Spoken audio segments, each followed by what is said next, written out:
थोड़ा सा चेंज हो गया है।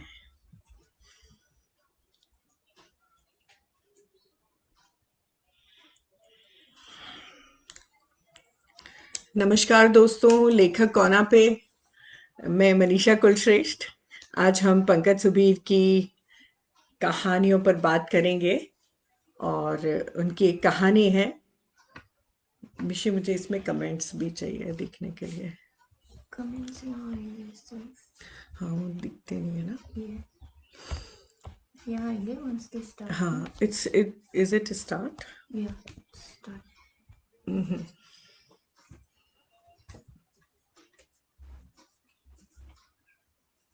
लेखक कोना पे आप सबका स्वागत है। और इसे सुभाष नीरव जी ने आरंभ किया और मुझे खुशी है कि इसमें बहुत सारे कहानीकारों को उन्होंने शामिल किया। अ, हर कहानीकार पे उनके समकालीन कहानीकारों ने इस पे बात की और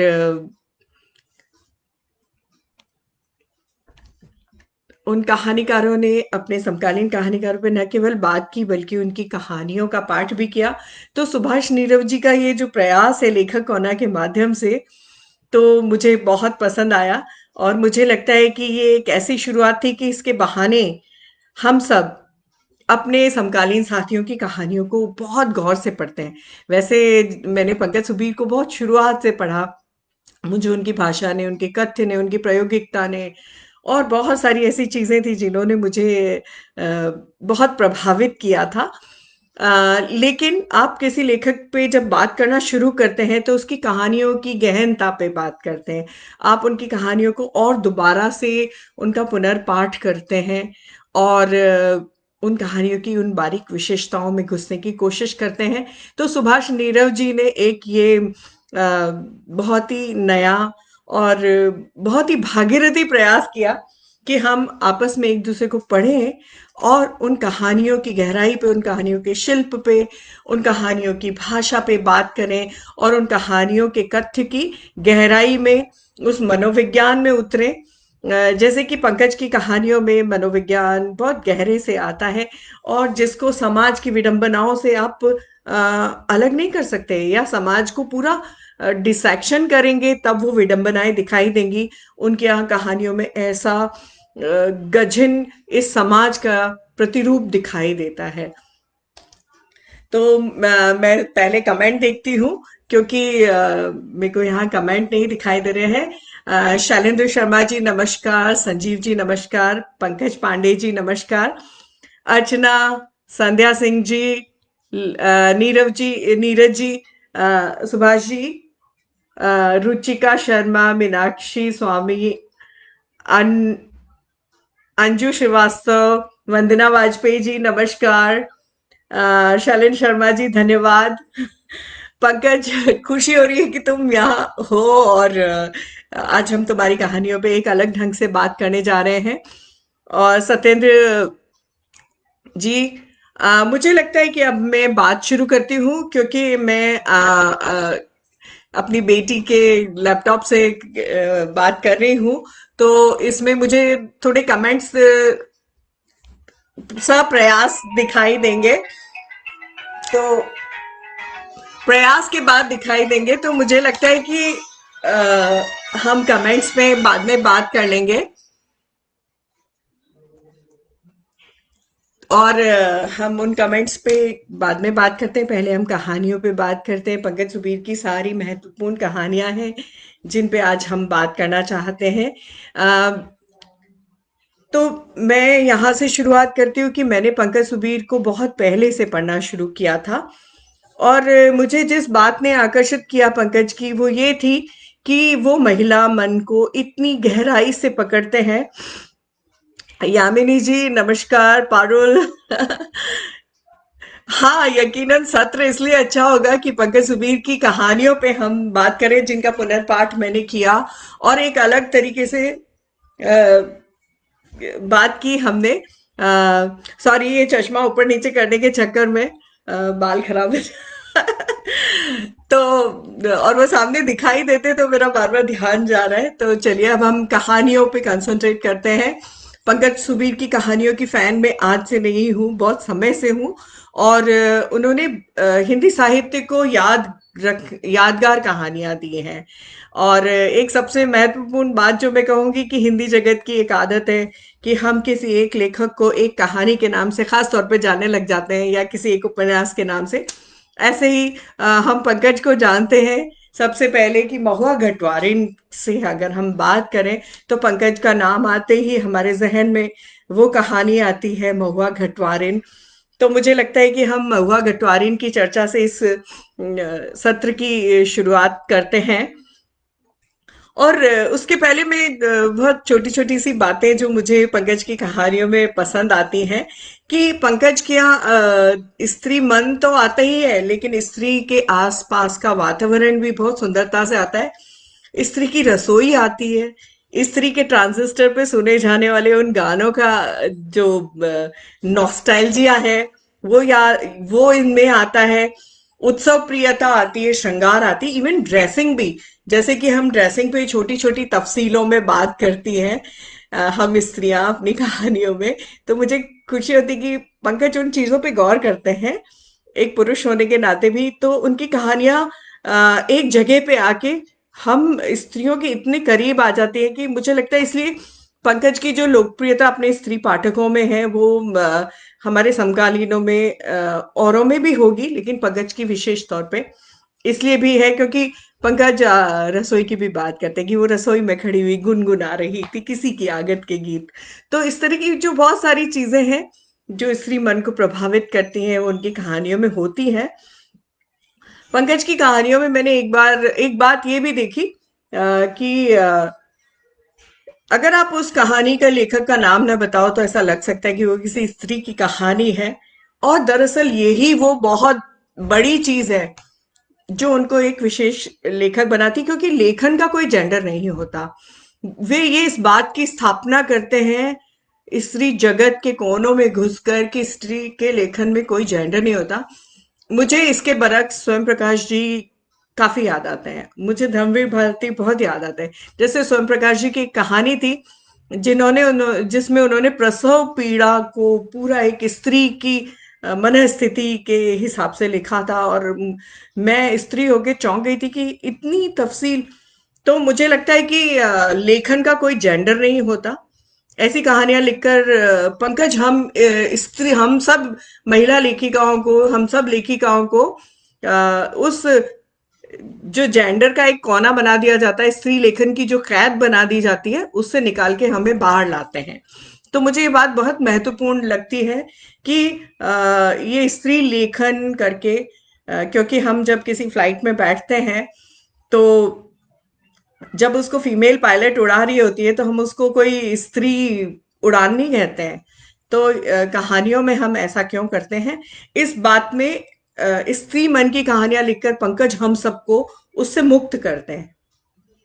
तो मुझे लगता है कि जब मनु भंडारी महाभोज लिख सकती हैं एक राजनीतिक उपन्यास, या चित्रा मुद्गल, मृदुला जी, हम सब ऐसी चीजें लिख सकते हैं जो एक पूरे समाज का सत्य व्याख्यायित करती हैं। तो हमारे लेखन को स्त्री लेखन में क्यों बांटा जाता है? तो अगर इसी तरह पुरुष स्त्रियों के जीवन को इतनी बारीक तफसीलों से लिखेंगे तो मुझे लगता है कि ये हमारी भी मुक्ति है इसमें। क्योंकि अगर मैं स्वांका गफूरिया की बात लिखती हूँ तो पंकज महुआ घटवारिन और डॉक्टर शुचि जो गायनोकोलॉजिस्ट हैं उनके जीवन की बात भी लिख सकते हैं। तो मुझे लगता है कि पंकज की कहानियों की जो मिट्टी है उसको उन्होंने जीवन की नमी से गूंथा है। तो उस जब आप उसको जीवन की नमी से गूंथते हैं, स्त्री मन की भावनाओं से गूंथते हैं, अपने आसपास की स्त्रियों के मन को देख के उसको गूंथते हैं, तो निसंदेह वो मिट्टी इतनी मुलायम होती है कि उसमें कोई भी कहानी रची जा सकती है। उनकी कहानियों में भाषा एक बहुत नर्म मिट्टी का रूप लेती है जिसे आप कोई भी आकार रच सकते हैं। इसीलिए उनकी कहानियों में एक प्रयोग धर्मिता है, क्योंकि जेंडर लेस होकर आप विस्तृत हो जाते हैं। आप जैसे ही जेंडर में बंधेंगे आप बंध जाएंगे और बहुत सीमित हो जाएंगे। जेंडरलेस होके आप मुक्त हो जाते हैं। आप किसी ट्रांसजेंडर के मन को भी कर सकते हैं। आप किसी जानवर के, जैसे कि मैं अलेक्जेंडर कुपरिन की कहानियां पढ़ती हूँ, तो वो किसी कुत्ते घोड़े की मनस्थिति को भी व्यक्त कर देते हैं। तो यहाँ तो स्त्री पुरुष की बात है। तो मुझे लगता है कि हमें इन सब जो चीजें हैं कहानी में जो आनी चाहिए, तो हमें इन सब से निकलना चाहिए, इस सब से मुक्त होना चाहिए। तो इसका एक प्रयास पंकज भी करते हैं। तो हम सबसे पहले आज उनकी एक कहानी पे बात करेंगे, जिसके नाम से उनको जाना जाता है। और हिंदी जगत की एक खासियत है कि मैं अगर मिलती हूँ तो लोग कहते हैं कठपुतलियां, पंकज मिलेंगे तो महुआ घटवारिन, इस तरह की बात होती है। और भी सारे लेखकों के साथ होता है। हिंदी साहित्य की ये परंपरा है। और कितनी अच्छी बात हो कि रचनाकार से बड़ी हो जाए। तो ये तो इससे बड़ी कोई बात नहीं हो सकती। इसलिए मैं सबसे पहले महुआ घटवारिन पे बात करूंगी, जिसने पंकज को गहरे से रेखांकित किया था। पंकज पहले से लिखते आ रहे थे, लेकिन महुआ घटवारिन ने उन्हें एक नई पहचान दी। और जैसा कि मैंने पहले भी कहा, हम सबके पास कोई ना कोई ऐसी कहानी है जिससे हम रेखांकित होते हैं। तो ये पंकज का कहानी कौशल ही है कि उन्होंने अपनी इस कहानी में मारे गए गुलफाम में जो नायक है, कहानी सुनाता है, एक लोक कथा सुनाता है महुआ घटवारिन की। उसमें पंकज का कथा कौशल ही है कि उन्होंने उस अधूरी कहानी को, महुआ घटवारिन की, अपने ही कथा के एक पात्र से उस कहानी को अधूरा कहलवाया है कि भाई ये कथा, उस कहानी के पात्र जो महुआ घटवारिन की कहानी है, उसमें कुसुम जो है प्रोफेसर आनंद से पूछती है कि आपको ऐसा नहीं लगता है कि ये कहानी अधूरी है? मैं चाहूंगी कि मैं वो अंश थोड़ा सा इसमें से पढ़कर सुनाऊं, जो मैंने निकाल के रखा था, कि कुसुम कैसे बात करती है और कैसे पंकज अपनी कहानी में महुआ घटवारिन के और मारे गए गुलफाम में जो एक अधूरी लोक कथा है, या उस लोक कथा का अंत स्पष्ट नहीं है, उसको अपनी कहानी में एक विस्तार देते हैं। तो मुझे क्या लगता है कि हम अपने जो पुरखे थे, या हमसे पूर्ववर्ती कहानीकार थे, जो महानतम कहानीकार थे, उनकी कहानियों से संकेत लेकर हम अपनी कहानी में उस छूटे हुए सवाल को आगे विस्तार देते हैं। तो ये मुझे एक बहुत बड़ी बात लगती है। शायद लोग मुझसे सहमत हो। जैसे कि महुआ घटवारिन में ये संवाद उन दोनों के बीच में हो रहा है, प्रोफेसर और उसके बीच में। सर रेणु जी ने महुआ घटवारिन की कहानी पूरी नहीं लिखी। उसका अंत क्या हुआ ये तो पता ही नहीं चलता। कुसुम ने प्रोफेसर आनंद कांत शर्मा की तरफ देखते हुए कहा। पूरी तो है, मेरे विचार में तो कहानी पूरी है। हाँ, ज्यादा विस्तृत इसलिए नहीं लिखा है क्योंकि मूल कथा तो हीरामन और उसकी 3 कस्मों की है। महुआ घटवारिन की कहानी तो लोक कथा के रूप में प्रवेश करती है। नहीं सर, मेरे विचार में महुआ घटवारिन की कहानी में और भी कुछ हुआ होगा। इतनी छोटी सी कहानी भला लोक कथा कैसे बन सकती है? कुसुम सच थी। महुआ घटवारिन की कथा को पूरा किया प्रोफेसर शर्मा ने, और प्रोफेसर शर्मा के बहाने पंकज सुबीर ने। तो उसमें जब अंत की जब हम कल्पना करते हैं, तो उसमें अंत में पंकज सुबीर अपने पात्र के बहाने से कहते हैं कि क्या हुआ, जो उसका जो प्रेमी था वो लौट कर नहीं आया, या वो चला गया। क्योंकि महुआ तो घाटों की ही पुत्री थी ना, और अंततः वह घाट छोड़ के तो जा नहीं सकती थी। इसलिए महुआ के घाट, महुआ की नदी, महुआ खुद उस सब का एक प्रतीक बन गई कि वो पृथ्वी है, उसे जिसको छोड़ के जाना है वो जाए, और जिसको उसके पास रुकना है वो रुके। प्रेम तो अंततः रुकने का ही नाम है, प्रेम पलायन का नाम नहीं है। जहां पे पलायन होता है किन्हीं भी शर्तों का, या किन्हीं भी शर्तों की बात होती है, या पलायन होता है, तो वो प्रेम नहीं होता। प्रेम तो ठहर कर करने वाली चीज है। तो इस बात को पंकज ने अपनी इस कहानी में पूर्णता दी है। और मुझे लगता है कि रेणु जी होते और ये कहानी पढ़ते, तो निस्संदेह उन्होंने पंकज से लंबी बातचीत की होती।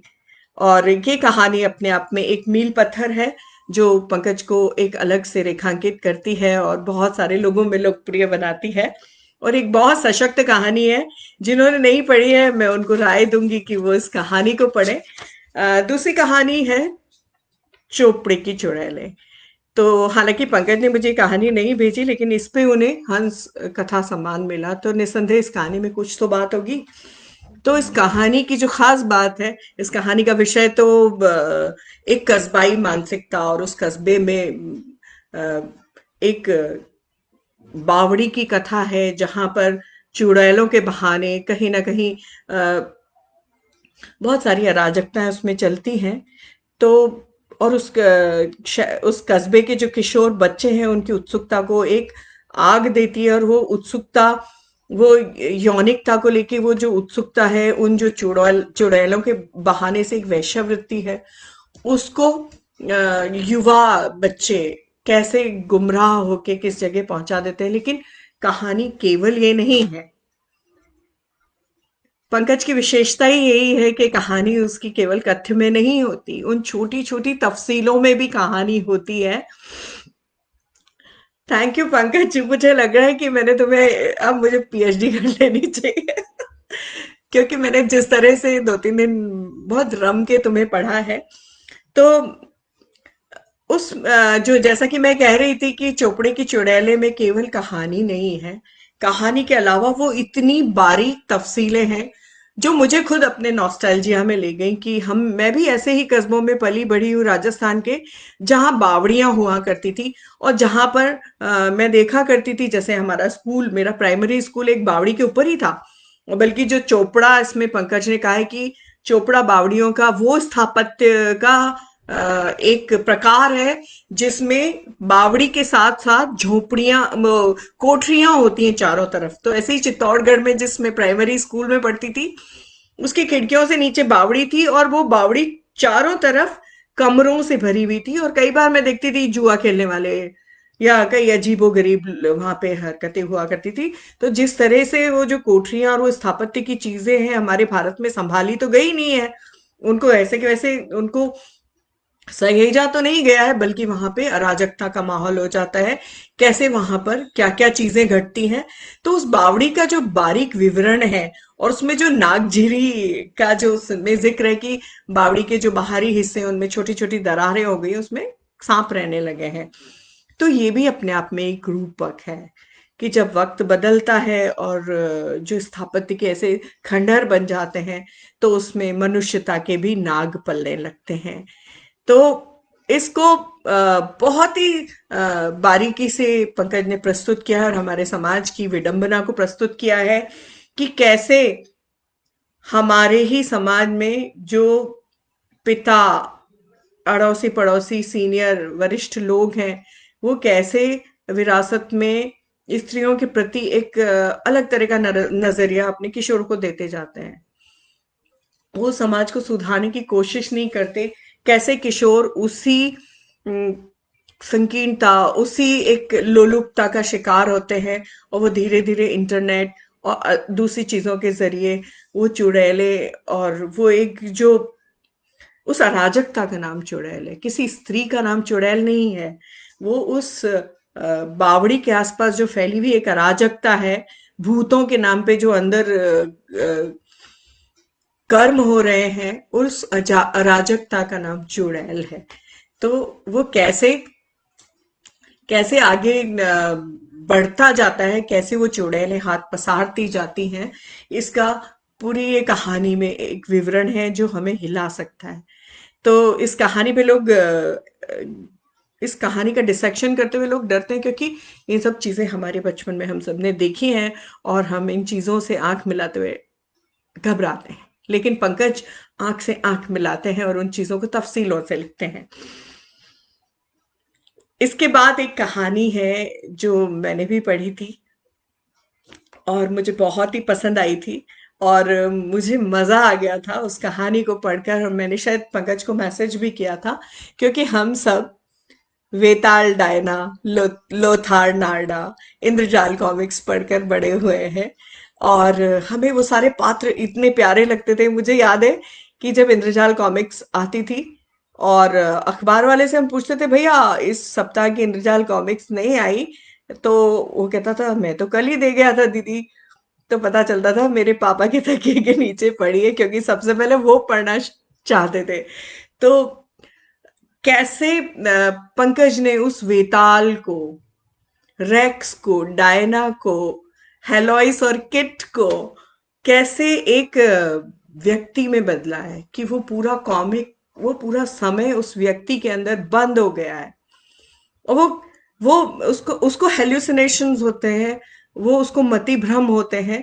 वैसे उसका कुछ और नाम है, लेकिन जब वो थोड़ा सा उसको मति भ्रम होता है, तो वो अपने आप को वेताल कहने लगता है, और वो हेलोइस किट की बात करने लग जाता है। वो इतना प्रभावित है डायना और वेताल से, और उनके आसपास के माहौल से, और वो सारी गुफा जो किसकी, मैं अभी भूल रही हूँ। तो वो सारी गुफा, और वो जो जंगल होते थे, जो समुद्र पार पिकनिक मनाते थे, उन सब चीजों को कैसे पंकज ने एक बूढ़े आदमी के माध्यम से, जो अकेला नदी के किनारे बैठा रहता है और उस अपने अतीत को याद करता है, क्योंकि उसके बच्चे उसे छोड़ के विदेशों में चले गए हैं। हेतल, और उसके बेटे का नाम क से कुछ है। तो हेलोइस और किट के नाम पे ही उनको रखा गया। तो वो अपने आप को वेताल समझता है, और वो सोचता है वेताल मरा नहीं करते हैं, लेकिन वेताल अकेले छूट जाया करते हैं। तो एक युवक आके उससे बात करता है, और वो देखता है कि वो किसी एक समय के खांचे में बंद हो चुका पुरुष है। तो जब वो उसको उसके साथ बैठता है, बहुत देर बात करता है, और उससे कहता है कि आप अपने बच्चों के पास क्यों नहीं चले जाते, और वो उसको एक खाली निगाह से देखता है। तब वो उसमें अपने पिता की छवि देखता है। तो ये कहानी इतनी बड़ी हो जाती है अंत में आके। मैंने देखा कि पंकज हमेशा अंत में अपनी कहानियों को बहुत अलग ढंग से ट्रीट करते हैं। तो एक कथाकार हमेशा एक सपाट कहानी लिखते हुए अंत करे या कंक्लूड करे, मुझे भी खुद ऐसी कहानियां पढ़ने में, क्योंकि मैं यहाँ आज एक पाठक के तौर पे बात कर रही हूँ, क्योंकि और मैं ये गर्व करती हूँ कि मैं पाठक बहुत अच्छी हूँ। मैं लेखक भले ही कैसे भी हो, लेकिन मैं पाठक बहुत गहरी हूँ, और जब मैं कहानी पढ़ती हूँ तो मैं उसको एक गहरे ढंग से नहीं पढ़ पाती, क्योंकि मैंने बहुत बहुत बहुत बहुत पढ़ा है, 8वीं क्लास से साहित्य पढ़ा है। तो जब मैं पंकज को पढ़ती हूँ तो मैं उस नॉस्टैल्जिया में पहुंचती हूँ। मैं उसकी जो कहानियों की एक सूत्रता है, जो एक कहानी को दूसरे से जोड़ती है, वो जो हमारे समय का 70s 80s का नॉस्टैल्जिया है, वो पंकज की कहानियों में मिलता है और नॉक नॉक करता है। तो मुझे हमेशा ये लगता था कि वेताल और डायना मेरे भी बहुत प्रिय पात्र हैं। तो ये वेताल का जीवन, एकाकी जीवन पे जो ये कथा है, ये पंकज की बहुत बड़ी कहानी है। इसको पढ़ा जाना चाहिए। जब इसको पढ़ा तो मुझे लगता है कि वेताल और डायना के जो दीवाने थे इंद्रजाल कॉमिक्स के, बहुत सारे लोगों ने पंकज को फोन किया होगा। एक और कहानी है पंकज की, वास्को डिगामा और नील नदी। ये भी एक अद्भुत कहानी है, जिसमें एक खोजी वास्को डिगामा और नील नदी के बहाने एक पुराने प्रेम को याद करते हुए एक स्त्री पुरुष का वर्णन है, विवरण है, बहुत बारीक विवरण है। कैसे नदी किस डेल्टा पे जाके मिलती है। ऐसे ही वो स्त्री पुरुष हैं जो एक अपनी युवा अवस्था में एक दूसरे के प्रति बहुत समर्पित होके भी एक इस विवशता में उनके किनारे मुड़ गए थे, और वो अलग हो गए थे। और वो वास्को डी गामा और नील नदी के माध्यम से, एक प्रायोगिकता के माध्यम से यहाँ पर एक किसी किनारे पे मिलते हैं, और दोनों एक दूसरे की ज़रूरत को महसूस करते हैं, और उस बिछोह की पीड़ा से भर जाते हैं। इसका अंत मैं आपको नहीं बताऊंगी, ये एक बहुत सुंदर प्रेम कहानी है। इसे आप सबको पढ़ना चाहिए, वास्को डी गामा और नील नदी। इसमें भी बहुत छोटी छोटी प्यारी प्यारी तफसीलें हैं, जो आपको कहानी से जोड़ेंगी। और पंकज की प्रयोग धर्मिता की कलम जो है, इसको ये कहानी बहुत गहरे से रेखांकित करती है। और एक और कहानी है जिसे पढ़ के मैं हिल गई थी। आ, ये भी पंकज की बहुत महत्वपूर्ण कहानी है, हमेशा देर कर देता हूँ। ये जो नज्म है मुनीर नियाज़ी की, हम सबकी बहुत प्यारी नज्म है, और हम इस नज्म को जब भी हमेशा देर कर देता हूँ मैं, तो हम सब इसको बहुत पसंद करते हैं। तो इस नज्म को पंकज हस हर उस चीज को अपनी कहानी में एक प्रायोगिक एलिमेंट की तरह लाते हैं जो हम सबको या हम उम्रों को बहुत पसंद है। जैसे मुनीर नियाज़ी साहब हम सबको बहुत पसंद है। उनका जो डिक्शन है, उनका जो गांव कस्बे का विवरण है, और उनकी जो मन की बात जो बिल्कुल पारदर्शी होके निकलती है, उसको इसमें पंकज ने इस्तेमाल किया। हमेशा देर कर देता हूं मैं, लेकिन पंकज क्लीशे तोड़ते हैं। हमेशा देर कर देता हूं मैं, ये कहानी उस देर की नहीं है। बिल्कुल सुनीता, किसको याद नहीं होगा। तो हमेशा देर कर देता हूं मैं कहानी इस समाज की गजिन व्यवस्थाओं, इस समाज की गजिन विडंबनाओं की कहानी है। ये किसी प्रेम में देर कर देने वाली बात की कहानी है ही नहीं। सिर्फ ये प्रयोग के तौर पे हमेशा देर कर देता हूं मैं। जफर एक अपने मित्र मनीष को ये नज्म भेजता है, और उसको पुरानी बातें याद आ जाती हैं। तो वो, मैं यहाँ कहानियों के कथ्य बताने नहीं आई हूँ, लेकिन फिर भी एक बार की आपको ये कहानी लंबी चाची के माध्यम से और बबलू के माध्यम से, जो कि मर चुका है, आपको ऐसा लगेगा ये बाल यौन शोषण की कहानी है। लेकिन आप इसे केवल बाल यौन शोषण की कहानी कह ही नहीं सकते। अ, यह एक ऐसी अकेली औरत की यौन असंतुष्टि की भी कहानी है, जिसके चलते आप बाल यौन शोषण और एक एकाकी स्त्री की असंतुष्टि को अलग ही नहीं कर सकते। आप चाहते हैं अरे ये तो गलत है, लेकिन यहाँ मनोविज्ञान इतने गहरे से आता है, इतनी गजन है इस समाज की, जो हमारे यहाँ जिस तरह से चीजों को बहुत पर्देदारी में रखा गया है। हमारे यहाँ स्त्री की संतुष्टि को बहुत ही पीछे रखा गया है, उसके एकाकी होने को बहुत पीछे रखा गया है। तो ये उस कहानी, ये कहानी उस मनोवैज्ञानिक विडंबना को सामने लाती है। लेकिन फिर भी हम यहाँ उसको बबलू के माध्यम से, लंबी चाची के माध्यम से, एक युवक के भटकाव की भी कथा कह सकते हैं। और इसमें इस कहानी को आप जब पढ़ेंगे ना, आप उलझ के रह जाएंगे। आप किसी को विलन नहीं बना सकते। मुझे ये लगता है कि एक परिपक्व कहानी वो होती है जिसमें कोई भी विलन नहीं होता और कोई भी नायक नहीं होता। तो एक परिपक्व कहानी हमेशा, जो कंटेम्पररी परिपक्व कहानियों में मुझे पंकज की कहानी इतनी गजिन लगी कि जैसे मैंने एक कहानी पढ़ी थी किसी विदेशी लेखक की, उसमें मैं मतलब बिल्कुल ऐसी ही स्थिति है, लेकिन कथ्य एकदम अलग है। उसमें ये होता है कि एक छोटी बच्ची है, उसके घर में एक क्योंकि वो गेस्ट हाउस चलाती है उसकी माँ, तो उसके घर में एक मेहमान आता है। वो बड़ा गिटारिस्ट है, तो वो लड़की अनजाने में बहुत बच्ची सी है, उसने कभी जैसे माँ के पास एक पुरुष आता जाता है तो माँ से उसकी दोस्ती है। तो लड़की बहुत बच्ची है। मुझे लगता है कि जब एक मैंने हमेशा महसूस किया, जब मैंने ये बाल यौन शोषण की कहानियों पे पूरा का पूरा अन्यथा का अंक आया था, उसमें ये कहानी आई थी। तो बच्ची उस आग से आकर्षित भी होती है, जलती भी खुद है। तो वैसी ही ये कहानी है जिसमें मनीष उस आग से आकर्षित भी हो रहा है और उससे जल भी खुद रहा है, और अंततः ग्लानि भी उसी के हिस्से आती है। तो ये कहानी बिल्कुल मुझे उस ऊंचाई की कहानी लगी। तो हम हमेशा ऐसी कहानियों पे बात करते हुए बचते हैं, लेकिन मुझे लगता है कि हम इन कहानियों पे बात नहीं करेंगे तो डिसेक्शन कैसे होगा, कैसे वो मवाद, कैसे वो फोड़ा बाहर निकलेगा जिसमें इतनी सारी, बहुत सारी कुंठाएं छिपी हुई हैं। तो ये एक कहानी है जिसको आप पढ़ सकते हैं। अर्चना अनुप्रिया जी, आभार आपका। दरअसल पंकज की कहानियों में इतने एलिमेंट्स हैं कि उन पे कितनी भी बात की जाए तो वो कम पड़ती है। अप्रैल की उदास रात एक बहुत शॉकिंग कहानी है। मतलब शुरू तो कहानी एक बहुत सहजता से शुरू होती है, लेकिन और बीच बीच में इस कहानी की बात करूं तो मुझे कई बार लग रहा था कि बड़ा क्लीशे आ रहा है भाई। ये कहानी तो बहुत क्लीशे है, सिंपल सी बात है, एक औरत ने एक आदमी से प्यार किया और बस।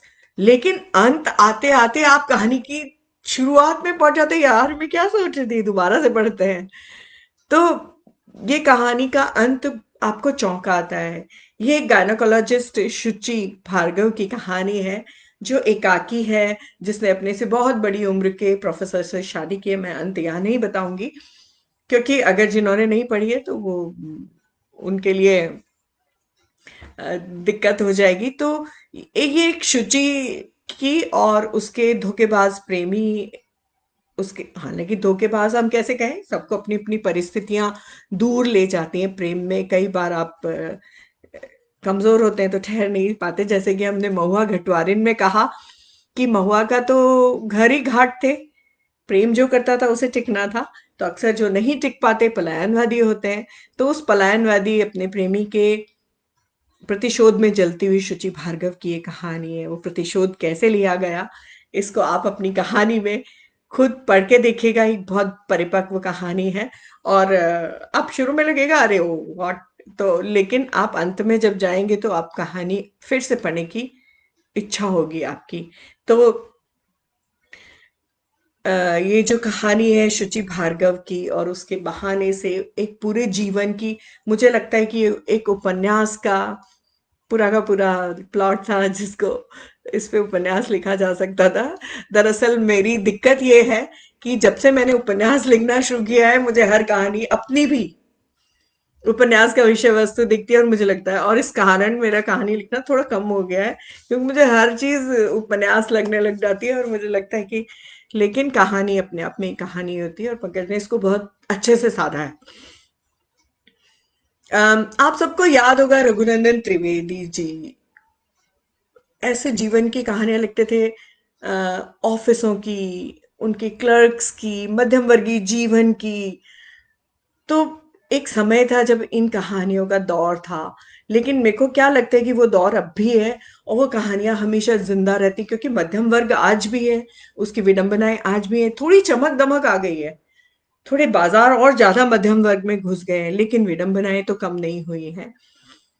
पत्नी की बीमारी, बच्चों की शादी, बेटी की शादी, कर्ज, ये सब अभी और दिखावे के साथ और मुसीबत हो गई है। और हम कोरोना काल में देखें तो ऐसे बहुत सी परेशानियां हैं जो मध्यम वर्ग झेल रहा है। ऐसी ही एक कहानी है शायद जोशी कहानी।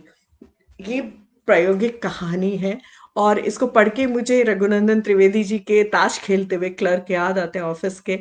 और ये कहानी बहुत सुंदर ढंग से लिखी है, और यहाँ पे भी पंकज सिनेमाई संगीत का आकर्षण इसके बीच में लाते हैं, कि कैसे एक शायद जोशी है, जो कोई भी हो सकता था, वो कोई भी क्लर्क हो सकता था, कोई भी मास्टर हो सकता था। उसके जीवन की विडंबनाएं हैं, वो किसी को सुनाना चाहता है, लेकिन सुनने वाले कान इस बीच में अपने संगीत में डूबे रहते हैं। एक बहुत सुंदर ढंग से सिनेमा और एक मध्यम वर्गीय आदमी की परेशानियों को पैरेलल रख के एक सपनीली दुनिया के बरक्स एक मध्यम वर्गीय जिंदगी पे एक बहुत सुंदर प्रायोगिक कहानी है। इसको पढ़ेंगे, इसको 3-4 बार पढ़ना पड़ेगा आपको, क्योंकि इसको बहुत गजिन ढंग से गूंथा है शायद जोशी। ये अच्छी कहानी है, मुझे तो बहुत पसंद आई, और आप भी पढ़ेंगे। और ये व्यवस्था पे एक अलग तरह की अ, चोट करती हुई सांकेतिक कहानी है, बहुत सटल। पंकज मेरे को लगता है बहुत आक्रामक नहीं होते अपनी चोट करने में, जैसे कि हम बहुत नारे वाली कहानियां लिखते हैं। पंकज बहुत सटल ढंग से व्यवस्था पे चोट करते हैं। उनके उपन्यास देख लीजिए, दोनों उपन्यास एक तथ्यात्मक ढंग से चोट करते हैं। ऐसे नहीं चोट करते कि बस आप तलवार लेके निकल गए और आपको बस नारों के माध्यम से आप चोट कर रहे हैं। अरे भाई, आईना दिखाइए, टॉर्च डालिए उन कोनों में जहां पे विडंबना छुपी है, तब बदलाव आएगा। आप केवल ऊपर से हाईलाइट करके इस तरह से नहीं, आपको उन कोनों में घुसना पड़ेगा। आपको उन गहरे कोनों में जहां पे विडंबना है, जहां पे मध्य वर्ग का रि- असली आक्रोश छुपा है, वहां पर आपको टॉर्च डालनी पड़ेगी। और बहुत सटल ढंग से पंकज सुबीर ये काम करते हैं, और इस बात के लिए उनको सैल्यूट बनता है। और उनकी कहानियों में औरतों की दुनिया ना आए, ऐसा कैसे हो सकता है, इसका जिक्र मैं पहले भी कर चुकी हूँ। एक और उनकी कहानी है जो मुझे इसलिए पसंद है क्योंकि वो एक पर्यावरण को 3 स्त्रियों में बदलकर या तीन स्त्रियों को पर्यावरण के 3 एलिमेंट्स में बदलकर पेश करते हैं। वो कहानी है एक सीप में 3 लड़कियां। इस कहानी का बहुत जिक्र नहीं हुआ, या हुआ भी तो मेरी नजरों से नहीं गुजरा। तो ये पंकज, मंत्रमुग्धता तुम्हारी कहानियों में भी है। तो जब ये मैंने कहानी पढ़ी एक सीप में 3 लड़कियां, तो कहीं ना कहीं मुझे लगा कि पर्यावरण पर और स्त्री जीवन दोनों को बरक्स एक दूसरे के सामने रखकर इससे सुंदर कहानी नहीं लिखी जा सकती थी। ये कहानी है हरी नीली पीली की।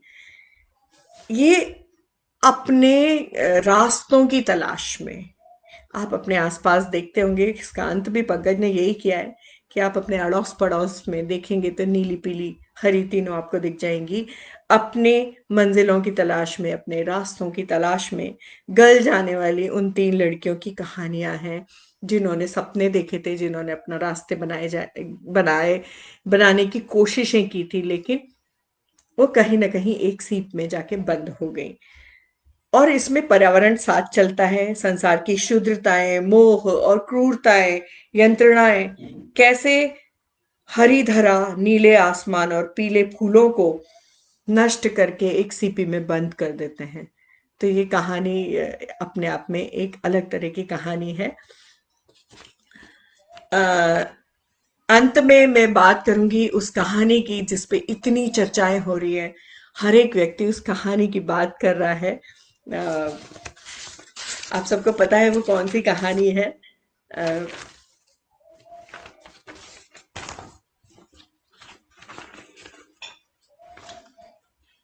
इस कहानी पे हर एक व्यक्ति ने फेसबुक पे बात की है, और हर एक व्यक्ति ने इस कहानी पे कुछ न कुछ टिप्पणी लिखी है।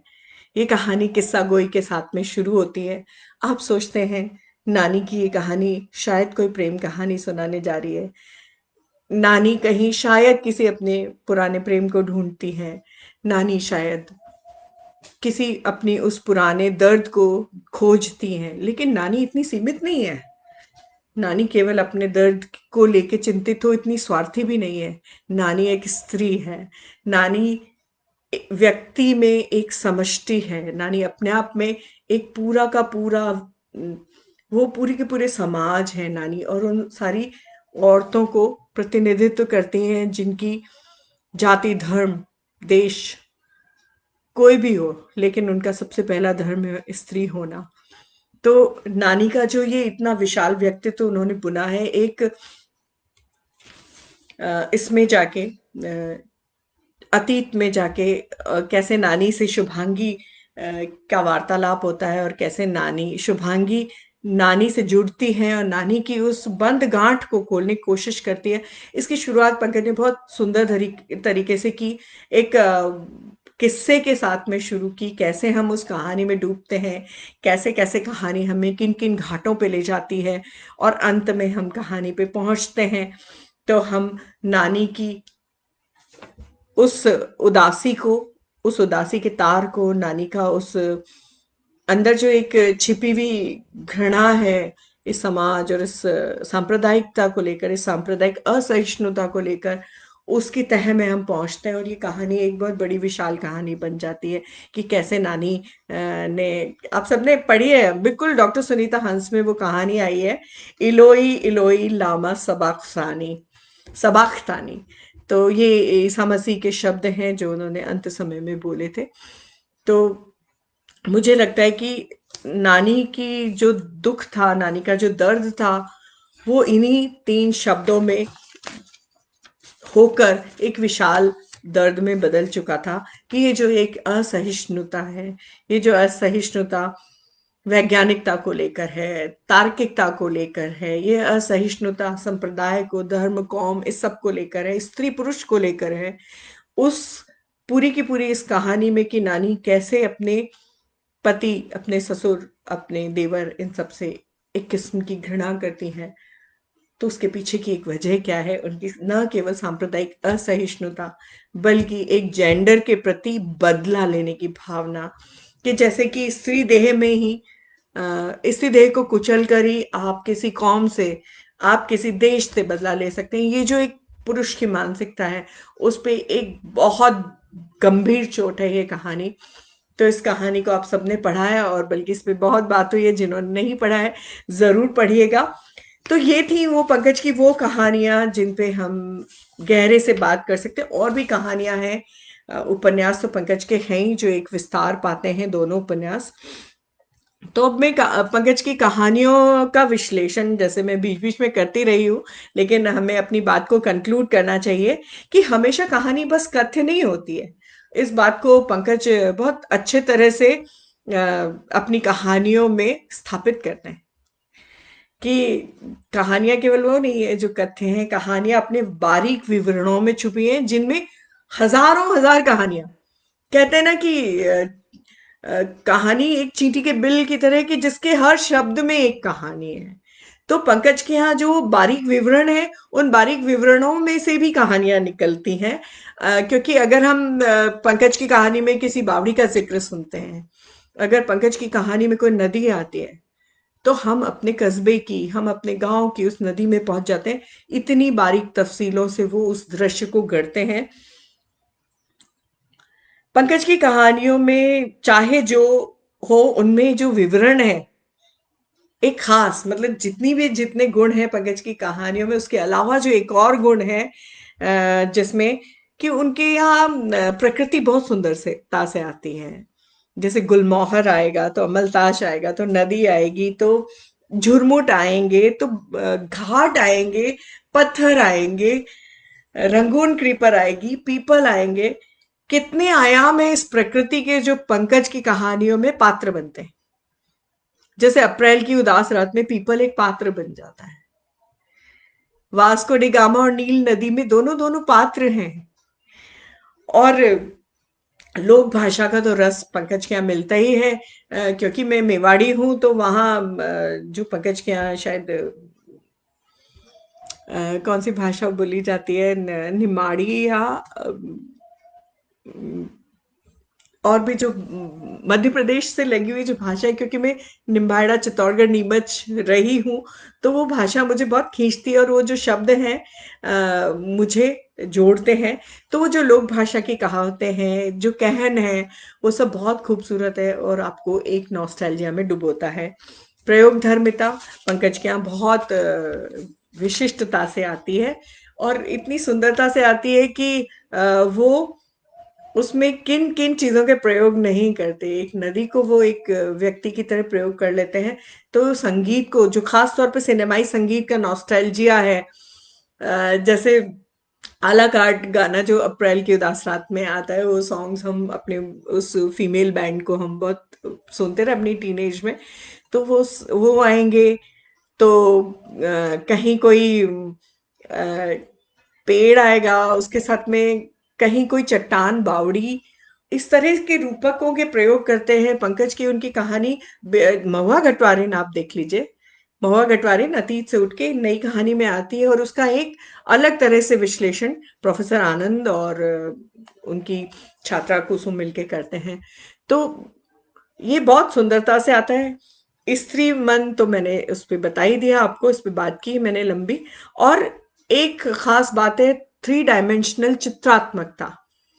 पंकज की कहानियों में ऐसे सपाट सीधी कहानी शुरू नहीं हो सकती। वो हमेशा एक दृश्य को गढ़ते हैं, ऐसा दृश्य जिसमें आप उतर सकते हैं, जिस दृश्य में आप भी एक पात्र हो सकते हैं। आप भी उस सड़क पे चल रहे होते हैं जहाँ पे वो बात गुजर रही होती है, या आप भी शायद जोशी जब बात कर रहा है, तो आप भी उसी कमरे में बैठे हो सकते हैं। तो पंकज जब गढ़ते हैं अपनी कहानी का जो एक थर्ड डायमेंशन, तो उस थर्ड डायमेंशन में पाठक खुद उस कहानी का हिस्सा होने लगता है। तो ये विशेषताएं किसी भी कथाकार को क्यों लोकप्रिय बनाती हैं, ये सब इस पंकज की कहानियों की विशेषताएं हैं, जो उनको खास तौर पे लोकप्रिय बनाती हैं। उनकी कहानियाँ इतनी स्वीकार्य होती हैं, उनकी कहानियों पे लोग बात करते हैं, उनकी कहानियाँ पुरस्कृत होती हैं। तो हम अक्सर जब इस तरह की बात करते हैं कि कोई खास कहानीकार क्यों लोकप्रिय है, तो हम बहुत सारी चीज़ों को की पड़ताल करने की कोशिश नहीं करते। हम कई कई बार उन चीज़ों को किन्हीं और दुनियावी चीज़ों से जोड़ देते हैं। लेकिन जिस लेखक के पाठक बहुत होते हैं, उसको किसी आलोचना की ज़रूरत नहीं होती, जैसा कि पंकज ने अपनी पोस्ट में लिखा था। मैं गूगल कर रही थी, तो पंकज के ऊपर बहुत ज़्यादा समीक्षाएँ नहीं है। क्यों नहीं है? तो बात यहीं आ जाती है कि कुछ लेखक होते हैं जिनके पाठक तो बहुत होते हैं, लेकिन उनके आलोचक नहीं होते। तो इसके पीछे जो भी गणित हो, मुझे नहीं मालूम। लेकिन मुझे लगता है कि पाठक हो तो किसी आलोचना की बहुत ज़रूरत रह नहीं जाती है। पाठक ही वो बात पूरी कर देते हैं। और वैसे भी आजकल उस कन्वेंशनल पुराने तरह की आलोचना का समय चला गया।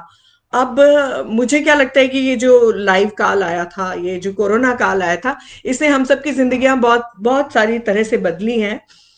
तो उनमें जो पाठकों की टिप्पणियां होती थी, उसमें पाठक आपको खारिज भी करते थे, और उसमें पाठक आपका डायसेक्शन भी करते थे। तो ये जो टिप्पणियों का काल आया है, इसने आलोचना को एक हद तक बदल दिया है। जी, लक्ष्मी शंकर वाजपेयी जी, बिल्कुल आप सही कह रहे हैं। जिन्हें जुर्म जुर्म इश्क पे नाज, हम वो उपन्यास बहुत ही अच्छा है। अकाल में उत्सव भी बिल्कुल। मैं पंकज जी की कहानी ही सुनाने के लिए बैठी हूँ। मैं उनकी एक कहानी, छोटी कहानी सुनाने जा रही हूँ, चाबी। और मुझे उम्मीद है आप सबको पसंद आएगी। और मैं कैसे प्रस्तुत करूंगी, शायद मैं इसके साथ न्याय करने की कोशिश करूंगी। तो अब मैं आपको, हाँ, गरिमा, थैंक यू मालवी। मैं ना अभी थोड़ा सा ना भुलक्कड़ हो गई हूँ, तो चीजें एकदम से कोई कोई शब्द दिमाग में आते नहीं है, और जब बहुत सारे विचार आपके ऊपर आक्रमण कर रहे हो ना, तो कोई कोई शब्द मिस हो जाता है। यामिनी, आभार। बिल्कुल, पंकज सुबीर का, अरे मैं एक जिक्र करना भूल गई। यामिनी, पंकज सुबीर का ये एक नया कहानी संग्रह है। इसमें प्रेम कहानियां हैं, और बहुत सुंदर सुंदर प्रेम कहानियां हैं इसमें। तो ये शिवना से ही छपा है। इसको भी पढ़ा जा सकता है। इसमें भी बहुत कोमल मन की छोटी छोटी प्यारी कहानियां हैं, जो पंकज ने पहले लिखी हैं, और इनमें शायद अभी की भी दो तीन कहानियां हैं। तो और पंकज की चोपड़े की चुड़ैलें, महुआ गटवारे, इन सारे संग्रहों में भी बहुत सुंदर सुंदर कहानियां हैं। तो आप जरूर पढ़ें, क्योंकि जब तक किसी भी लेखक के बारे में गहराई से बात नहीं होती, उसकी कहानियों का अच्छे से अ, विश्लेषण नहीं होता, तो जो कि आजकल की आलोचना में मिसिंग है। हम केवल तारीफ करते हैं। यहाँ तारीफ नहीं चाहिए लेखक को। कभी भी तारीफ नहीं चाहिए होती है। लेखक को चाहिए होता है कि कोई उनकी कहानियों का विश्लेषण करे। तो ये कमी आज की आलोचना में महसूस करती हूँ। हम आजकल आलोचना के नाम पर केवल ओ बहुत अच्छा, या बहुत खराब, या बहुत महान, या बहुत राजनीतिक, या बहुत ये वो, हम कभी भी बारीक विश्लेषण नहीं करते हैं। और करते भी हैं तो या तो खारिज करने के लिए करते हैं, या बहुत ऊपर उठाने के लिए करते हैं। हम सिर्फ कहानी की बात नहीं करते, हम इस समाज से वो कहानी कितना आपको जोड़ती है, इसकी बात हम नहीं करते हैं। पंकज, मैं अब चाबी कहानी पढ़ती हूँ। थैंक यू, शुक्रिया तो मुझे तुम्हारा कहना चाहिए। समय बहुत ज्यादा तो नहीं ले रही हूं मैं, क्योंकि मैं बहुत बारीकी से, न केवल पंकज की कहानियों के बहाने, मैं कंटेम्प्ररी कन्वेंशनल राइटिंग पे भी बात करना चाहती हूँ, इस समय पे भी बात करना चाहती हूँ। और आज क्योंकि कोरोना के कारण बहुत ज्यादा पढ़ा जा रहा है, तो हम अक्सर पाठकों को गुमराह करते नजर आते हैं कई बार। तो उस सबसे बचने के लिए हमें जरूरत है कि हम अपने समकालीनों को पढ़ें, उनकी कहानियों का बारीक विश्लेषण करें। हम कभी कभी पाठक भी बन के देखें। हम हमेशा लेखक बने रहते हैं, और अपने साथियों को साथियों की बात ही नहीं करते, हम उनको पढ़ते ही नहीं है, हम उनकी महेंद्र रंगा जी, आभार आपका। और आपकी कविताओं पे मेरी हमेशा नजर रहती है, और मैं आपकी कविताओं की बहुत बड़ी मुरीद हूँ। आप बहुत बारीक कविताएं लिखते हैं। तो कभी आगे समय मिला तो हम आपकी कविताओं पे जरूर बात करेंगे। तो अभी हम पंकज की कहानी चाबी पे बात कर रहे हैं। मतलब मैं उसका रीड करने जा रही हूँ, इसको पढ़ती हूँ। सीमा जी नहीं है क्या? रश्मि ने जैसे ही दरवाजा खोला तो हाथ में ब्रीफकेस थामे लगभग 40-45 साल का एक आदमी खड़ा था। रश्मि को देखकर उस आदमी के चेहरे पर कुछ उलझन, कुछ प्रश्न भरे भाव उभरे और उसी भाव में उस आदमी ने रश्मि से प्रश्न किया, जी वो बाथरूम में है, कुछ खास काम है आपको? रश्मि ने उत्तर भी दिया और प्रश्न भी किया, नहीं कुछ खास काम नहीं है, बस आप ये चाबी उनको दे दीजिएगा। उस आदमी ने एक चाबी का गुच्छा रश्मि की तरफ बढ़ाते हुए कहा। कुछ उलझन भरे अंदाज में रश्मि ने अपना हाथ आगे बढ़ाया और चाबी ले ली। आपको पता है मैं रोज अपनी चाबी यहीं छोड़कर जाता हूँ, बता दीजिएगा कि पड़ोस के सुधाकर राव चाबी दे गए हैं। उस आदमी ने रश्मि को उलझन में देखा तो बोला, और बता दीजिएगा कि आज बच्चों को शायद स्कूल से आने में देर होगी, स्पोर्ट्स वगैरह कुछ है स्कूल में। जी। रश्मि अभी भी उलझन में थी। वो आदमी मुड़ा और मुड़कर सीढ़ियां उतर गया। रश्मि उस आदमी को जाते हुए देखती रही। जब वो आंखों से ओझल हो गया तो रश्मि दरवाजा बंद करके अंदर आ गई। रश्मि यहाँ इंदौर कोई परीक्षा देने आई है। ये उसकी सहेली दीप्ति के भाई का घर है जहां वो ठहरी हुई है। कौन था रश्मि? सीमा ने बाथरूम से निकलते हुए पूछा। कोई चाबी देने आए थे, कह रहे थे आपको पता है। रश्मि ने हाथ में पकड़ी हुई चाबी को हवा में लहराते हुए हिलाते हुए उत्तर दिया। अच्छा वो बाजू वाले सुधाकर जी होंगे। यहाँ टीवी के पास रख दो चाबी। सीमा का स्वर कुछ गहरा हो गया। और हाँ, वो ये भी कह रहे थे उनके बच्चे आज स्कूल से देर से आएंगे, कोई स्पोर्ट्स वगैरह है स्कूल में। रश्मि ने टीवी के पास चाबी रखते हुए कहा। ठीक है। सीमा का स्वर अभी भी असहज है। ये रोज रख के जाते हैं चाबी? रश्मि ने प्रश्न किया। हाँ, तुम भी नहा लो, तब तक मैं नाश्ता बना लेती हूँ। सीमा ने बात को दूसरी तरफ मोड़ दिया। रश्मि जब तक नहा कर निकली सीमा नाश्ता बना चुकी थी। आ जाओ पहले नाश्ता कर लो, नहीं तो ठंडा हो जाएगा सब। रश्मि को निकलते देखा तो सीमा ने कहा। दोनों नाश्ता कर ही रही थी कि सीमा का मोबाइल बजा। हाँ भाई साहब, चाबी मिल गई है। रश्मि ने बता दिया मुझे कि आज बच्चे देर से आएंगे, आप चिंता मत कीजिए। मैं कहीं नहीं जा रही हूँ, आज दिन भर मैं घर पे ही हूँ। जब वो आएंगे चाबी दे दूंगी। सीमा ने कुछ मीठे स्वर से कहा। हाँ हाँ, आप बिल्कुल निश्चिंत रहिए। अगर आपको देर भी होती है तो मैं उनको कुछ हल्का फुल्का यहीं खिला दूंगी। सीमा ने एक बार फिर किसी बात के उत्तर में कहा और कॉल डिस्कनेक्ट कर दिया। वो चाबी देने वाले ही थे क्या? रश्मि ने पूछा। हाँ वही थे। कर लो कर लो, कुछ दिन और कर लो दूसरों के बच्चों की केयर, जब तक अपने नहीं हो जाते। रश्मि ने शरारत से मुस्कुराते हुए उसे कहा और ठिठोली की। अरे तुमने जलेबियां तो बिल्कुल ही नहीं ली, यहाँ की फेमस जलेबियां हैं। सीमा ने बात को पलट कर दीप्ति की प्लेट में जलेबियां रखते हुए कहा। ये पड़ोस में ही रहते हैं? रश्मि ने जलेबी कुतरते हुए पूछा। हाँ, ये उस तरफ का घर उन्हीं का तो है। अच्छा बताओ, तुम खाने में क्या खाओगी? मेरी तो इच्छा है कि आज हम आलू के पराठे और टमाटर की चटनी का लंच करें। सीमा ने बात को एक बार फिर से पलट दिया। वाह, गुड चॉइस, रश्मि ने उत्तर दिया। चलो ठीक है, तुम नाश्ते के बाद जाकर पढ़ना। मैं जरा कुछ घर की हालत ठीक कर लूं, फिर लंच की तैयारी करनी है, सीमा ने कहा। नाश्ते के बाद दोपहर तक रश्मि पढ़ाई करती रही, लेकिन उसने देखा भाभी का मोबाइल हर घंटे में आधे घंटे में बज उठता है। हर बार उसके पड़ोसी का फोन आता है और हर बार वो कोई काम बताता है और भाभी आत्मीयता से उत्तर दे रही है। क्या है ये सब?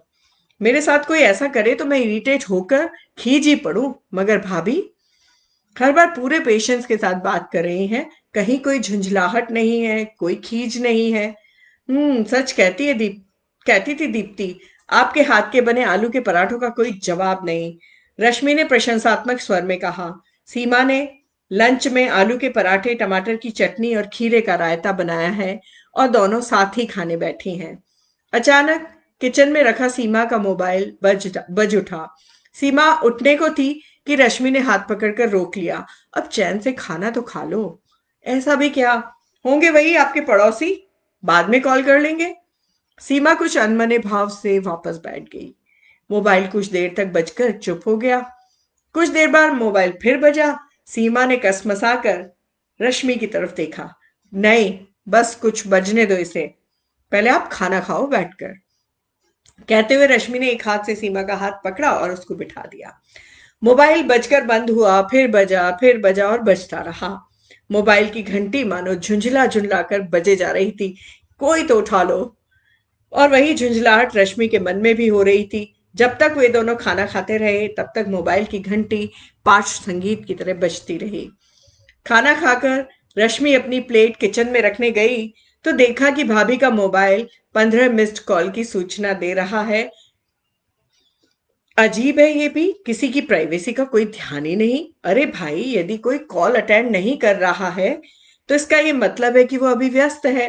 कुछ देर बाद कॉल कर लो। ये क्या बात हुई कि दनादन दनादन एक के बाद एक कॉल करे ही जा रहे। बड़े शहरों में रहने वाले लोगों में इतने भी मैनर्स नहीं होते क्या? रश्मि अंदर ही अंदर भुनभुना रही थी। प्रत्यक्ष में वो कुछ बोल नहीं पाई। पता नहीं क्या बात हो। इतने में किचन प्लेटफॉर्म पर रखा मोबाइल फिर बजा। सीमा ने फुर्ती से अपने हाथ पहुंचे और मोबाइल उठा लिया। हाँ भाई साहब, वो क्या है ना, दीप्ति की सहेली आई हुई है, तो बस उसी के साथ खाना खा रही थी। मोबाइल यहाँ किचन में रखा था, आवाज ही नहीं आई रिंग बजने की। सीमा ने कुछ शर्मिंदगी से कहा। जी जी जी, मुझे पता है आपको चिंता हो जाती है। सीमा ने कॉल करने वाले की किसी बात के उत्तर में कहा।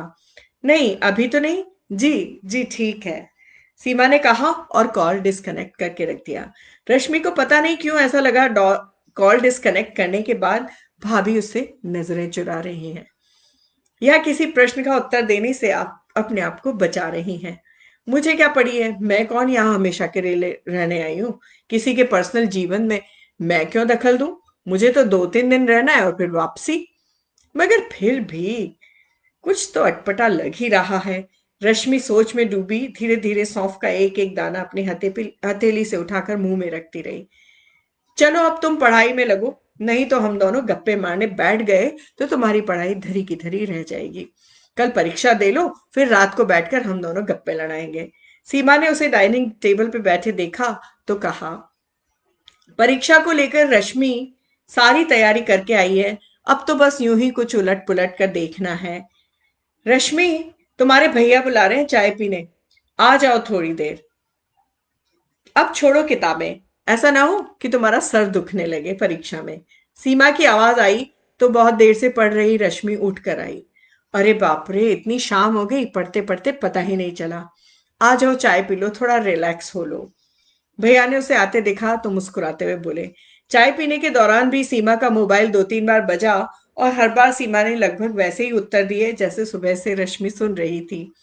रश्मि ने देखा, भैया सीमा की बातों की तरफ ध्यान ही नहीं दे रहे हैं, वो चुपचाप अपने मोबाइल से खेलते हुए चाय पी रहे हैं। रश्मि को एक बार फिर से अजीब लगा। दिन भर का थका हारा पति घर आया है, ऐसा भी क्या कि पति तो चुपचाप चाय पी रहा है और ये बातों में लगी है। रश्मि के अंदर की ननद सर उठाने लगी, मगर उसने फिर अपने आप को कंट्रोल कर लिया। रात को क्या बन रहा है भाई? सीमा ने कॉल डिस्कनेक्ट किया तो भैया ने पूछा। कुछ हल्का ही बनाऊंगी रात को, कल रश्मि की परीक्षा है तो रात को हैवी खाना ठीक नहीं। सीमा ने चाय के कप उठाते हुए उत्तर दिया। सीमा उठकर किचन में चली गई और रश्मि भैया से बतियाने लगी। दरवाजे की घंटी सुनकर सीमा किचन से निकली और टीवी के पास रखी चाबियां उठाकर दरवाजे की तरफ बढ़ गई। जी भाई साहब, बच्चे तो अभी तक आए नहीं, शायद देर से आएंगे। सीमा का स्वर दरवाजे के पास से आ रहा था। कुछ देर बाद सीमा दरवाजा बंद करके फिर से किचन में चली गई। भैया, रश्मि से रहा नहीं गया। क्या है ये सब, कौन है ये भैया के चेहरे के भाव बदल गए। तुम्हारी भाभी ने तुमको कुछ नहीं बताया? नहीं तो। रश्मि को लगा शायद प्रश्न ही गलत चला गया। इतना कहकर भैया कुछ देर चुप हो गए। हाथ के मोबाइल को टेबल पर रखा और चश्मा आंखों से उतार कर टेबल पर रख दिया। ये पड़ोस में ही रहते हैं, सुधाकर राव नाम है, भैया ने कहना शुरू किया। जब इनके बच्चे छोटे थे तभी इनकी पत्नी चल बसी थी। तब से इन्होंने ही अपने दोनों बच्चों को माँ बाप की तरह पाला है। बच्चों को कभी भी माँ की कमी महसूस नहीं होने दी। साल भर पहले जब यहाँ पड़ोस में रहने आए तो हम लोग भी सहयोग करने लगे। ये ऑफिस जाते समय किसी प्रकार सीमा के पास चाबियां छोड़कर जाते। बच्चे दोपहर के बाद स्कूल से लौटते और चाबी ले लेते। उसके बाद सीमा शाम तक कई बार चक्कर लगाकर देखती रहती कि बच्चों को कोई जरूरत तो नहीं है। कभी बच्चों के लिए बाजार से कुछ लाना होता तो इनको फोन करके बता देती या इनका ही फोन आ जाता था। ऐसे ही सब कुछ चलता रहा। बात को बीच में छोड़कर भैया थोड़ी देर रुके। ऐसा ही चल रहा था। अचानक अभी महीने भर पहले इनके बच्चों के स्कूल ऑटो को एक ट्रक ने टक्कर मार दी। कहते कहते भैया ने बात ही बीच में छोड़ दी। अरे हाँ, डॉक्टरों के अनुसार ये अभी भी उस सदमे से बाहर नहीं आए हैं। अभी भी समझते हैं कि इनके बच्चे स्कूल से आएंगे। कहीं आ तो नहीं गए होंगे। आए तो ऐसा ना हो कि हम लोग कहीं गए हों और बच्चे चाबी के लिए परेशान हों। बस यही सब सोचते रहते हैं दिन भर और सीमा को फोन करते रहते हैं। कभी बच्चों के खाने की चिंता करते हैं, कभी देर होने की, कभी कुछ और। सीमा अपने हिसाब से हैंडल करती रहती है। भैया का स्वर उदासी में डूब चुका था। वो अभी भी उसी समय में जी रहे हैं, उससे बाहर नहीं आ पा रहे हैं। विश्वास नहीं कर पा रहे कि अब कोई नहीं आएगा, कोई नहीं आएगा इस चाबी को लेने, कोई नहीं। रश्मि स्तब्ध अवस्था में बैठी हुई थी और भैया मानो अपने आप से ही बात करते हुए बुदबुदा रहे थे। बहुत मार्मिक कहानी है। ऐसी कहानियां हमने अपने आसपास देखी हैं कि कैसे स्कूल और ऑटो की लापरवाही से लोगों ने अपने बच्चों को खोया है। तो ये कहानी वैसे तो छोटी सी कहानी है, आप सबने सुनी और आप सबको भी इस कहानी ने स्तब्ध छोड़ दिया होगा। लेकिन एक बात जो मैं शुरुआत में कह रही थी कि पंकज, हम औरतों के जीवन की कैसी छोटी छोटी तफसीलें लेते हैं कि ऐसे पल्लू पकड़ा और हमने कप का प्याला उठाया और फिर बोलते बोलते हम किचन में गए। तो ये जो छोटी चीजें हैं कहानी को कितना ऑथेंटिक बनाती हैं। और कैसे हम स्त्रियां फोन पे की गई बातों से अपने कंक्लूजन्स निकालती हैं किसी और को बात करते हुए देख के। तो इतनी सी कहानी है, इसमें कोई बहुत लाग लपेट नहीं है, इसमें कोई बहुत बारीक विवरण नहीं है। लेकिन इसके संवादों में ही जो गहनता है, उस गहनता में अपने आप में कि कप का प्याला दे रही है, किचन में जाके उसने रखा, या बात करते करते वो बाहर चली गई, या वो ठिठक गई, या उसके चेहरे पे एक आश्वासन आया, या जो भी। तो इस तरह की जब कहानियां लिखी जाती, मुझे लगता है मैं इनको चेखव स्टाइल की कहानियां कहती हूँ, जिनका अंत कुछ और निकलता है, हम सोचते कुछ और हैं। तो ये कहानी अपने आप में एक उदाहरण है पंकज की, स्त्रियों को देख, स्त्रियों के जो दिन भर के काम, छोटे छोटे हलचलें हैं, उनको बारीक नजर से देखने की। तो मुझे क्या लगता है कि एक लेखक को बहुत बारीक निगाह रखनी चाहिए। चाहे हम दफ्तर में काम करते हुए पुरुषों को देखें और स्त्रियां वैसी कहानी लिखें, और पुरुष हम स्त्रियों को दिन भर पल्लू कमर में खोस के और घर में चक्कर लगाते हुए ये प्याला उठा, ये कर, उस सबको देखें और इस तरह की बारीक चीजें लाएं। तो मुझे लगता है कि कहानियों में एक नई तरह की खुशबू और रंग आ सकते हैं। तो इस खासियत के साथ, और मुझे लगता है बहुत समय हो गया, पूरा 1 घंटा 5 मिनट लिए हमने। और मुझे पंकज की कहानियों को पढ़कर एक नई निगाह मिली, पंकज की कहानियों को अलग तरह से पढ़ने की। तो मुझे उम्मीद है जो विश्लेषण मैंने किया वो आप सबको पसंद आया होगा। और पंकज की कहानियों का, बल्कि इसको मैं सेव करूंगी, तो जो लोग पंकज की कहानियों पीएचडी करना चाहते हैं उनके लिए भी ये मददगार होगा, जो मैंने डिसेक्शन किया है पंकज की कहानियों का, एक पाठक के तौर पे, एक समकालीन के तौर पे भी नहीं, एक विशुद्ध पाठक के तौर पे। तो मुझे लगता है अब मुझे आप सबसे विदा लेनी चाहिए। सुभाष नीरव जी, आपका बहुत आभार। पंकज, आभार तुम्हारा कि मुझे ये अवसर दिया कि मैं तुम्हारी कहानियों पे बात कर सकूं। और सुभाष जी, लेखक कोना के जरिए आप बहुत सारे लेखकों और उनके समकालीनों को करीब लाइए, क्योंकि एक गैप है, हम एक दूसरे की कहानियां नहीं पढ़ते हैं, और इस ईगो में भी नहीं पढ़ते कि वो मेरी कहानी नहीं पढ़ता तो मैं क्यों पढ़ूं। ऐसे बहुत सारे हम सबके बीच में खाइयां आ चुकी हैं हमारे समकालीनों के बीच में। मुझे कहने में कोई गुरेज नहीं है। अब मुझे लगता है कि मैं उस वरिष्ठता को प्राप्त कर चुकी हूँ जब मैं ये बात दमदारी से कहूं कि हमारे समकालीन एक ईगो और एक ऐसी भावना के तहत एक दूसरे को नहीं पढ़ते हैं और एक दूसरे की कहानी पे बात करने से बचते हैं।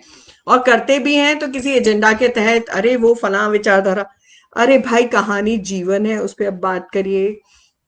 उन पे उन कहानियों की गहराई में जाइए। तो मुझे लगता है कि ऐसी बात आपने ये लाइव कोना शुरू करके उस बर्फ को पिघलाया है, उस बर्फ की दीवार को तोड़ा है।